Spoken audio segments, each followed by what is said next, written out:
علیکم، میں امداد سمرو۔ آج اسلام آباد میں آل پارٹیز کانفرنس کا دوسرا اور اختتامی دن تھا۔ اعلامیہ بھی جاری ہو گیا ہوا ہے۔ اعلامیے میں عمران خان کتنے ایک ہیں، یعنی تحریک انصاف کی جو بڑی جماعت جو اتحاد کی ہے، اس نے جو اتحاد بنایا تھا، اور اس اتحاد میں پی ٹی آئی کے متعلق یا تحریک انصاف کا جو ایجنڈا ہے اس کے متعلق کتنے نکات تھے، یا سب سے امپورٹنٹ نکتہ کیوں نہیں تحریک انصاف کے متعلق تھا، عمران خان صاحب کی جو سیاسی ایک طرز عمل ہے اس کے برعکس کیوں تھا، اس پر بات ہوگی۔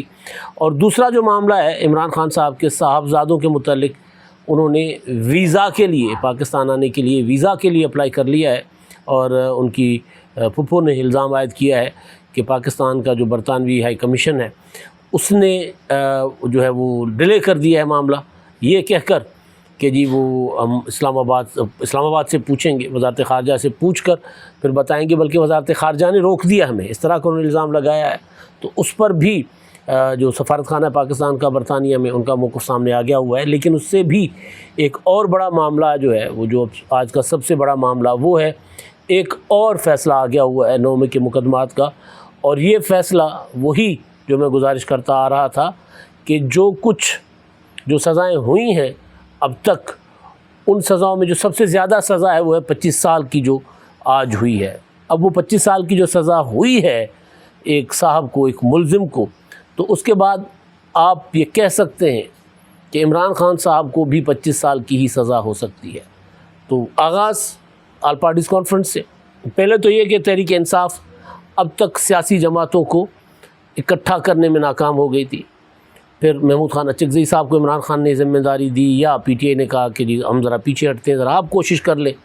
پھر اسلام آباد میں آل پارٹیز کانفرنس کا اعلان ہوا 31 جولائی اور 1 اگست کے لیے۔ جو ہوٹل بک کروایا گیا تھا انتظامیہ نے وہاں نہیں اے پی سی ہونے دی، مصطفیٰ نواز کھوکھر نے اور دیگر جو منتظمین تھے انہوں نے ایک اور جگہ پر اے پی سی کی، اور پھر اس کا اعلامیہ بھی جاری کیا۔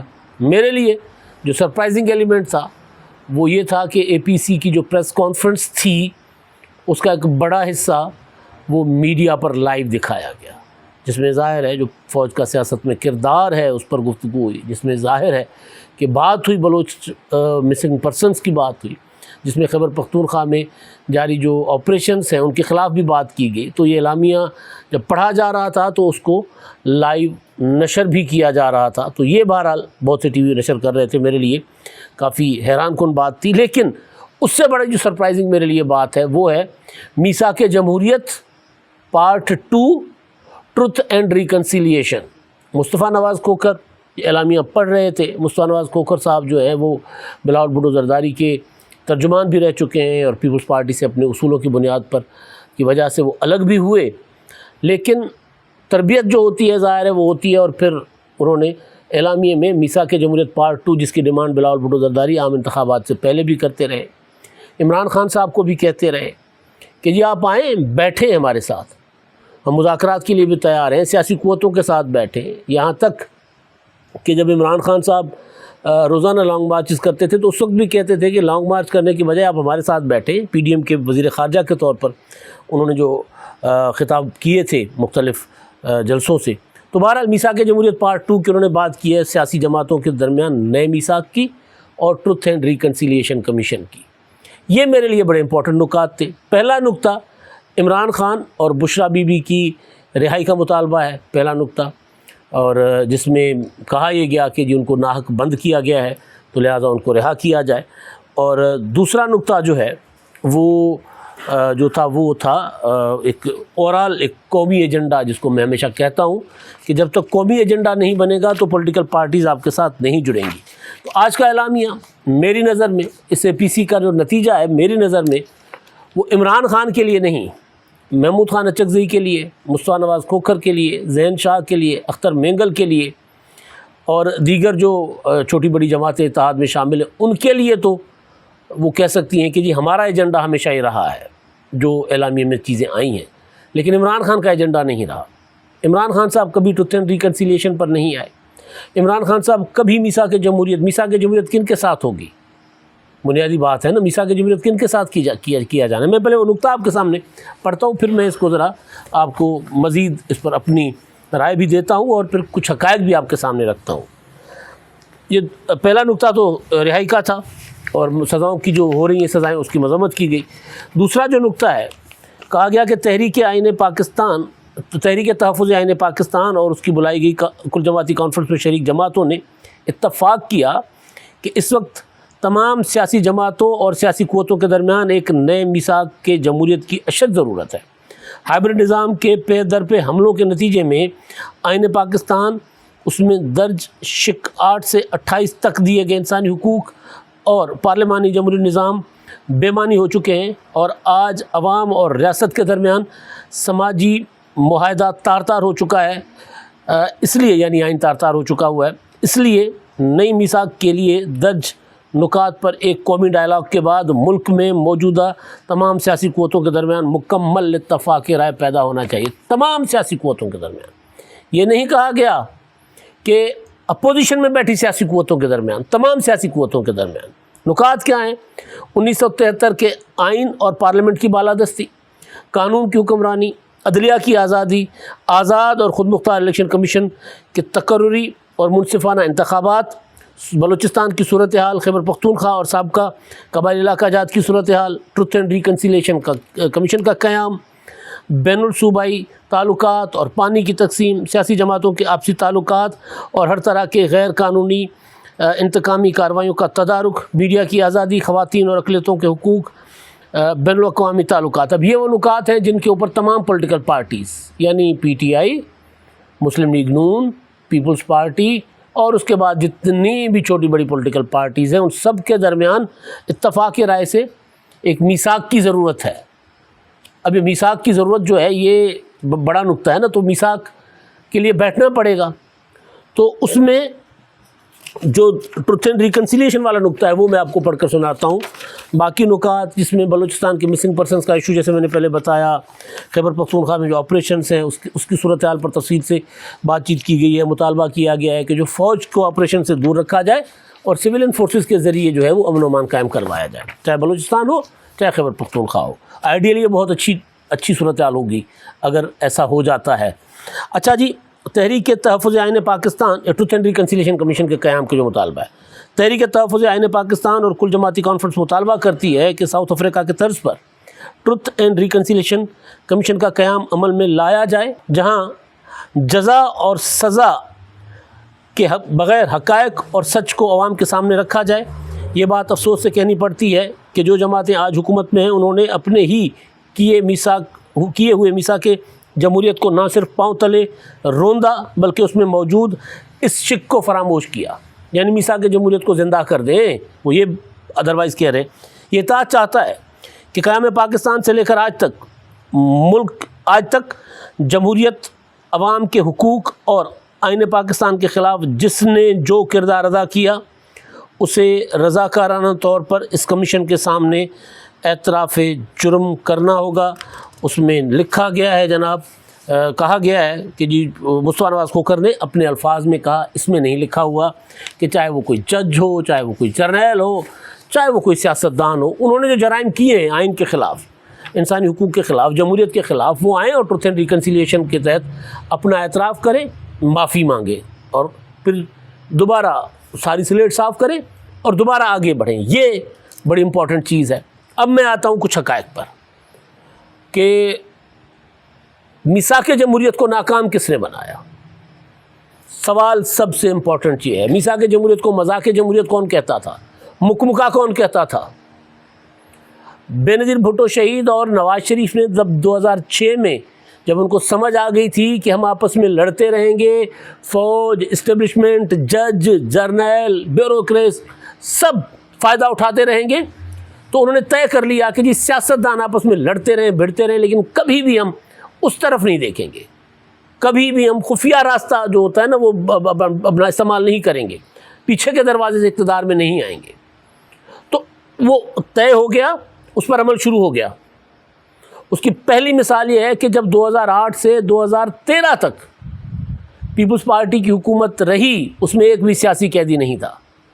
نواز شریف کی 2013 سے 2018 تک کی حکومت میں سوائے ایک دو سیاسی قیدیوں کو، جو بھی بہرحال چودھری نثار علی خان صاحب اور نواز شریف صاحب اس وقت کیا سمجھ رہے تھے، اس وقت ڈاکٹر عاصم، شرجیل بلوچ، شرجیل نام میمن اور اس طرح کے لوگ، ان کو جیلوں میں رکھا گیا تھا. لیکن بہت بڑے پیمانے پر 85% سے زیادہ نکات پر عمل ہو چکا ہوا تھا، جس میں 62-63 والا عمل نہیں ہوا تھا، نیب والا عمل نہیں ہوا تھا، ISI کو جو ہے وہ ان کا سیاسی کردار ختم کرنا، اس پر عمل نہیں ہوا تھا، ٹروتھ اینڈ ریکنسیلیشن کمیشن کے اوپر عمل نہیں ہوا تھا. وہ آگے چل کر ہو سکتا تھا. لیکن پھر کیا ہوا کہ فوج نے، جرنیلوں نے تیار کیا عمران خان کو کہ یہ سیاستدان تو آپس میں مل بیٹھے، ہمارا حصہ کدھر جائے گا. عمران خان کو لانچ کیا گیا. آج تحریک انصاف کا ایک شخص یہ کہتا ہے کہ بھائی ہمیں تو لانچ کیا گیا تھا، ہمیں تو 2014 کے دھرنے میں باضابطہ سپورٹ دی جاتی تھی. اور پھر وہ کون تھا جو کہتا تھا کہ وزیر اعظم کو، یا میں اسلام آباد میں بیٹھا ہوں یا پاس ہی جلسے کرتا تھا عمران خان صاحب، وہ جو دھرنے تھے، کہ وزیر اعظم کو گردن سے پکڑ کر میں ڈی چوک پر گھسیٹوں گا، پتلونیں گیلی ہو گئی ہے، یہ ہو گیا. وہ عمران خان تھے نا. تو عمران خان میثاق جمہوریت کا انتقام تھے. عمران خان نے کبھی بھی سیاست جمہوریت کے لیے نہیں کی. اس وجہ سے میں نے کہا کہ باقی نکات تو عمران خان کے لیے ہیں ہی نہیں. باقی نکات تو ظاہر ہے باقی سیاستدان جو محمود خان اچکزئی کی ایک جد و جہد ہے، اختر مینگل کی ایک جد و جہد ہے، زین شاہ کے خاندان کی ایک سیاست رہی ہے، دیگر جتنے بھی سیاستدان تھے، چاہے وہ مذہبی سیاست کرتے ہیں، چاہے اپنا عام سیاسی جماعتیں ہیں، وہ ان کا ایک کردار رہا ہے. عمران خان کی سیاسی جماعت کا کردار، PTI کا کردار صرف اسپوائلر کا تھا، سبوتاژ کرنا تھا. تو آج اگر بھلے بھلے آئے بھاڑ تب نہ بھلی، کہتے صبح کا بھولا شام کو اگر واپس آئے تو اس کو بھولا نہیں کہتے. تو عمران خان صاحب کو اگر یہ اندازہ ہو گیا، اگر اس میں عمران خان کی منظوری شامل ہے ٹروتھ اینڈ ریکنسیلیشن کمیشن میں اور میثاق جمہوریت، اگر اس میں عمران خان کی مرضی شامل ہے، تو پھر صبح کا بھولا شام کو واپس آئے تو اس کو بھولا نہ کہیں. ہم ویلکم کرتے ہیں عمران خان صاحب کے اس پالیسی کو کہ وہ میثاق جمہوریت کرنے کے لیے تیار ہیں. لیکن یہ ذہن میں رکھنا چاہیے کہ میثاق جمہوریت بنی گالا کے ساتھ نہیں کرے گا. بنی گالا کو بلاول ہاؤس بھی جانا پڑے گا، بنی گالا کو رائیونڈ بھی جانا پڑے گا. اور پھر ٹروتھ اینڈ ریکنسیلیشن کمیشن میں جو لوگ یہ پڑھ رہے تھے، جب مصطفیٰ نواز کھوکھر اعلامیہ پڑھ رہا تھا تو میں بہت بے بس اور لاچار تحریک انصاف کے دونوں طرف بیٹھے ہوئے رہنماؤں کو دیکھ رہا تھا. ان کے ایک طرف اسد کیسر صاحب بیٹھے ہوئے تھے، ایک طرف بیٹھے ہوئے تھے بیرسٹر گوہر صاحب، بالکل بے بس تھے، لاچار بنے ہوئے تھے. تو وہ میثاق جمہوریت چاہتے ہیں یہ لوگ، عمران خان نہیں چاہتے یا نہیں چاہتے تھے. اب اگر عمران خان چاہتے ہیں تو ٹروتھ اینڈ ریکنسیلیشن کمیشن بننے میں سب سے پہلے عمران خان اور عمران خان کے لانے والے جرنیلوں کو اعتراف جرم کرنا ہوگا، کیونکہ اس سے پہلے جنہوں نے میثاق جمہوریت کیا انہوں نے اس پر 85% عمل کیا. کچھ نکات رہ گئے تھے، بعد میں 26ویں آئینی ترمیم کے خاتمے کی بات ہوئی ہے. آئینی عدالت 26ویں آئینی ترمیم میں آئی اور وہ میثاق جمہوریت میں تھی. آئینی عدالت اس میں آئینی بینچ بنی ہے. تو 26ویں آئینی ترمیم کو بے شک اگر کل کو ساری پولیٹیکل پارٹیز میں اتفاق ہوتا ہے کہ جی اس میں عدلیہ کی آزادی چھینی جاتی ہے تو پارلیمنٹ کر لے، ہماری آنکھیں ٹھنڈی. لیکن بات جو میں گزارش کر رہا ہوں وہ یہ ہے کہ کیا اس اعلامیے سے یہ سمجھا جائے جو شاہ محمود قریشی نے خط لکھا تھا نا کہ سیاستدانوں کے درمیان مذاکرات ہونے چاہیے. وہ 5 قیدیوں نے خط لکھا تھا، مذاکرات ہونے چاہیے، اور مذاکرات اگر شروع ہوں تو پھر کسی کو مطعون نہ کیا جائے، کسی کو تانے نہ مارے جائیں، کسی کو یہ نہ کہا جائے کہ تم نے تھوکا ہوا چاٹا ہے. تو ہم نہیں کہتے، ہم کہتے ہیں کہ بہت اچھا ہے، بہت زبردست ہے. کل کے نوجوان مصطفیٰ نواز کھوکھر نے شاید یہ سمجھا دیا بابوں کو کہ بھائی سیاسی قوتوں کے ساتھ بیٹھے بغیر آپ کا چارہ نہیں ہے. فوج کے ساتھ، عدلیہ کے ساتھ، اداروں کے ساتھ آپ نہیں لڑ سکتے. سیاسی لڑائی لڑیں، سیاستدانوں کے ساتھ بیٹھیں، اپنا قد کاٹ بھی بڑھائیں اور سیاسی عمل کو معتبر کریں. تو کیا عمران خان صاحب اس پر قائم رہیں گے؟ اور مذاکرات، ظاہر ہے میثاق جمہوریت کے لیے مذاکرات شروع ہوں گے تو یہ سمجھا جائے کہ اب عمران خان صاحب خود نہ صحیح لیکن اپنی پارٹی کے لیڈروں کو، اپنی قیادت کو انہوں نے اجازت دے دی ہے کہ جا کر آصف زرداری کے دروازے پر بیٹھ جائیں، جا کر نواز شریف کے دروازے پر بیٹھ جائیں مذاکرات کریں، جائیں بات چیت کریں. اور اگر یہ لوگ مذاکرات میثاق جمہوریت کے لیے آئیں تو پیپلز پارٹی اور مسلم لیگ نون کو بغیر اگر مگر چونکہ چنانچہ ان کے ساتھ بیٹھنا چاہیے.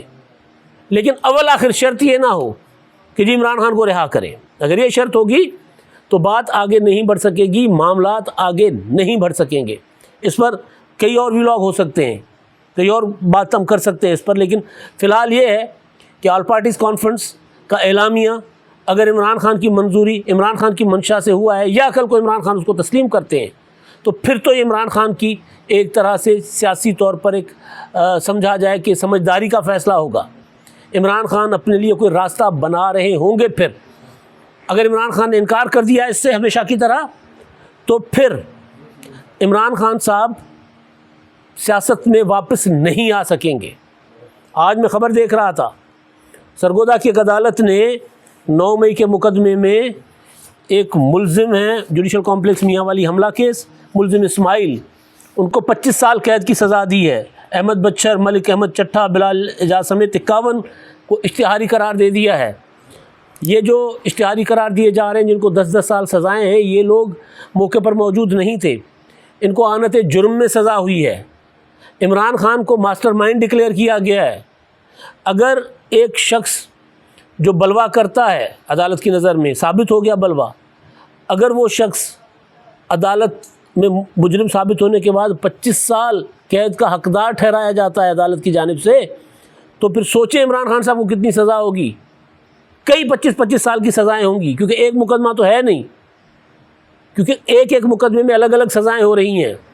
تو عمران خان کو میاں والی کے مقدمے میں الگ 25 سال سزا ہو سکتی ہے، لاہور کور کمانڈر ہاؤس میں الگ 25 سال کی سزا ہو سکتی ہے، اسی طرح یہ جو GHQ میں الگ 25 سال کی سزا ہو سکتی ہے۔ تو یہ ساری سزائیں جو ہیں، یہ میں یہ نہیں کہہ رہا کہ عمران خان ڈیل کرے، مکمکا کرے، میرا تو ہمیشہ ایک موقف رہا ہے کہ فوج کے ساتھ مذاکرات کا مطلب ڈیل ہوتا ہے، طاقتور کے ساتھ جس کے پاس بندوق کی طاقت ہے۔ سیاستدان کے ساتھ مذاکرات کا مطلب مفاہمت ہوتا ہے، انڈرسٹینڈنگ ہوتا ہے۔ اگر عمران خان صاحب کو ڈیل اور مفاہمت کا فرق سمجھ آ جائے، مزاحمت اور تصادم کا فرق سمجھ آ جائے، تو عمران خان کو کوئی نہیں ہرا سکتا۔ بدقسمتی یہ ہے کہ عمران خان کو فرق سمجھ نہیں آتا، اور عمران خان کے دائیں بائیں بیٹھے فرق سمجھانے کی کوشش ہی نہیں کرتے۔ مصطفیٰ نواز کھوکھر ساتھ بیٹھے، محمود خان اچکزئی ساتھ بیٹھے، تو تحریک انصاف کے جو کند ذہن لوگ ہیں، جو عمران خان کو جا کر کان بھرتے ہیں عمران خان کے، یا عمران خان کو کہتے ہیں جناب آپ تو سپر ہیرو ہو، آپ کو کوئی نہیں ہرا سکتا، تو جب انہوں نے دکھایا آئینہ کہ بھائی آپ کی بچت، آپ کے بچنے کا راستہ یہ ہے، میثاق جمہوریت کی طرف آئیں، سیاسی قوتوں کی طرف آئیں، تب بچیں گے، تو یہی راستہ ہے ایک۔ ورنہ میں ہمیشہ ایک بات کرتا ہوں کہ سیاستدان مائنس نہیں ہوا کرتے، شرط یہ ہے کہ خود کو مائنس کرنے پر نہ تلے ہوں۔ عمران خان پلس ہو سکتے ہیں، واپس آ سکتے ہیں، کم بیک کر سکتے ہیں، اگر وہ تسلیم کرے، قبول کرے اور عمل کرے اس اعلامیے کے اوپر۔ آخری بات، عمران خان کی بہن حلیمہ خانم صاحبہ نے ٹویٹ کیا ہے کہ ان کے صاحبزادے سلیمان اور قاسم نے پاکستان کا ویزا اپلائی کیا ہے، لیکن سفارت خانے نے یہ کہہ کر روک دیا کہ ڈیلے کر دیا ہے کہ جی ہمیں اسلام آباد نے منظوری نہیں دی۔ اب وزارت خارجہ نے، سفارت خانہ کہہ رہا ہے لندن والا کہ یہ ہمارے پاس آن لائن ہوتا ہے، ہمارے پاس تو کوئی معاملہ آتا ہی نہیں، آن لائن اپلائی کرتے اور ان کو وہاں سے جواب آ جاتے، ہم تو بیچ میں ہیں نہیں۔ لیکن ایک چیز ثابت ہو گئی کہ ان کے پاس پاکستانی شہریت نہیں ہے عمران خان کے صاحبزادوں کے پاس۔ باپ پاکستانی ضرور ہیں لیکن بیٹے پاکستانی نہیں ہیں۔ انہوں نے کبھی نائکاپ لیا ہوتا تو ویزا کی ضرورت نہیں پڑنی تھی۔ مجھے تو سمجھ ہی آ رہا ہے، کیونکہ میں نے جس بھی ایکسپرٹ سے پوچھا انہوں نے کہا کہ جی نائکاپ جن کے پاس ہوتا ہے ان کو ویزا کی ضرورت نہیں ہوتی۔ تو بہرحال عمران خان کے صاحبزادوں نے اپلائی کیا ہے، ان کو بالکل ویزا ملنا چاہیے۔ وہ پاکستان آ کر اپنے باپ کے لیے پرامن تحریک چلانا چاہتے، ان کو اس کی بھی اجازت ہونی چاہیے۔ وہ باپ سے ملاقات کرنا چاہتے، ان کو اس کی بھی اجازت ہونی چاہیے، لیکن کرے وہ وہی عمل جو سیاسی ہو، اور وہ عمل نہ کریں جس کا ان کے باپ کو نقصان ہوا ہے۔ اب تک کے لیے اتنا ہی، اللہ حافظ۔